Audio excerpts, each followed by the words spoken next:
Yeah. Yeah. Welcome to the world of Mime Over Matter. Here we have another Zolocon pickup. This is from Valaverse. This is Action Force.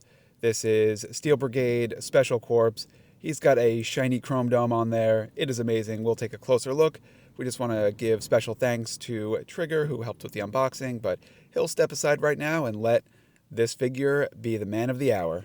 Valaverse puts out such high quality figures. I am so excited to see all the fun accessories this guy comes with. Just taking a quick glance over this guy, all the detail. I love the boot detail. Everything about this guy is just perfection. So we'll put him aside right now as we just take a gander at the shot up box. You can see all the fun accessories and guns and backpacks. Here are the other figures of the recent wave, as well as a vehicle, which looks pretty amazing, and the mail away Pandora figure. So I don't know. I'd say let's crack it open and start playing with these accessories. And first up, let's take a look at this backpack. That's where he keeps all his goods, socks, canned goods, beans, you know. He's got a peg in the back, which will go into the hole in his back, and looks like he's wearing a vest, so you might have to slide the vest around a little to get the holes to line up. So let's see if we can get that. First attempt to fail. So we just need to, it's a little bit loose if it's only fitting in the vest. So that's why we need to align it perfectly. I'm having a little bit of trouble. I've had this before with other figures where you have to line things up before. I guess that is not my specialty. I should stick with the stop motion. And there we go. I got it in, and he is ready to go on a trail. He's ready to go on a special mission. He is ready to, oh yeah, flex those shoulders. He's got the double joint in there. And then we've got some amazing elbow articulation. He dropped his backpack because I'm going to put that aside for now because clearly I'm not the best with backpacks. Oh, that is pretty amazing. I just noticed as I was fiddling around with them that the knife actually comes in packaging and it comes right out. So it's not even an accessory that's packaged with him. He looks like he's got a gun in the holster, ready to go. He's got the knife. And he's got some other things that might look like they come out as well, like these little extra ammo clips. And yep, these come out as well. That is so cool. Yeah, some of the other figures, they put them in the packaging. You have to put him in himself, but no. Not this guy. He's ready to go out of the package. He is fully armed. He could, his knee is a little bit stiff, so we're just going to work that in a little bit. There we go. So now he could, Action Force figures, amazing knee articulation. So if you're doing stop motion with them or poses, you can get them in pretty insane positions. Oh, and then on his neck, we've got full range of motion on the ball joint in there. You can feel the plastic on the chrome helmet is a little bit lighter. I guess less dense is the way to go. Oh, and then on his...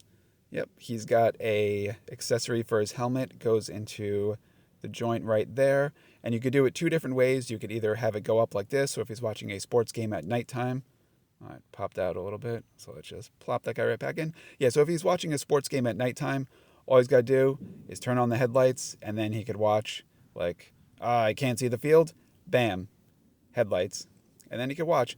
Or, I guess the way that was probably intended to is... if you put it on this way, and he's walking on a trail with his backpack, he's got a water bottle, he sees an owl up in the tree, he's like, oh, what beautiful plumage, and then what he does, plops his binoculars down, and he gets a really close look at that owl. Absolutely gorgeous, beautiful, marks off in his bird watching book. And for anyone who's playing with this one, just be careful. The pivot does come off, and it's really tiny.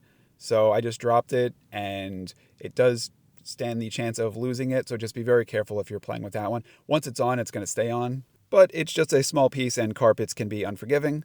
All right, what do we got next? All right, so we have all these hands. So these are his ice cream scoop hands that you also could probably... now that I got a few of these, I could probably redo the scene from Cliffhanger where he drops the raccoon. And let's see what else we got. Just so many hands. I don't even know where to start with. So let's go with the punching hands next. These are always good. I like the punching hand on Trigger because he looks like he does some nice punching. But for this guy, he's got guns, so he's going to hold them. Then we've got other holding hands that do not have the trigger out. So since he came with multiple guns, I'm going to keep the hands that he has in there with the trigger hand. and these two fantastic black and green guns. He's going to rock them both, and I'd say let's put them on. These are absolutely amazing. I don't really have a preference or which goes in which hand, so we're just going to, choose one and put it on. So the handles are a little bit thick, so what I'm doing is I'm sliding them in from the top, and then you just peel the fingers over the handle, so this way it doesn't mess up or bend the fingers, and you can kind of peel the trigger finger into the trigger area. Sorry, probably not the technical gun term for trigger area. There's probably a better way, but this Steel Brigade guy, he doesn't need to know. He just needs to know where to shoot. And there we go. He is holding it, finger on the trigger, ready to go, ready to do his special corpsing. What makes me a special corpse is I make special corpse, meaning I kill people and turn them into... I'm sorry, you should not have to explain your motto. You should just let it speak for itself. So he's going to have to whiteboard that one a little bit better. And there we go. We've got the second gun on. He's ready to go. Now we can pose him a little bit. He's firing him up in the air. He's ready to celebrate. And then we've got our stand. Got multiple pegs on it, so you can actually put him in some cool poses just on his stand on display. And I believe this is a new stand. I've not seen this one yet, or at least I don't have any. It looks like there's a slot in the back to cut out the file card. So you can put the file card and display that. And there's a slot right for it. I might have to do that. And there we go. He fits. Let's see. I'm going to put one in the back, then one in the front, not the straight stand-up pose. I'm going to give him a little bit of an action pose. There we go. Knees bent, gun swinging wildly. This is not a guy I would mess with unless I needed to fix my hair or check my teeth. And in that case, I would walk right up to his very reflective chrome dome, and I would be able to use it as a mirror. A moment of personal reflection. And a pose is not a pose without your backpack, so I'm going to give this another try, face my fears head on and get that backpack in his back. And yeah, there's just something about this vest in me that are just not on the same page. But once it's in, hopefully it'll stay in if I'm not playing around with them. There we go. We got it. Backpack in. Our Steel Brigade figure. Tons of bonus hands. And he's got his accessory for his head, which I like the helmet better looking without it. So I might use it in some stop motions, but for now, I think for display purposes, he is not going to have it on. And this is the look right here. He is just such a great figure. Valaverse always puts special attention into everything that they do. This is no exception. Absolutely perfect. Thanks for watching. Enjoy. Whoa!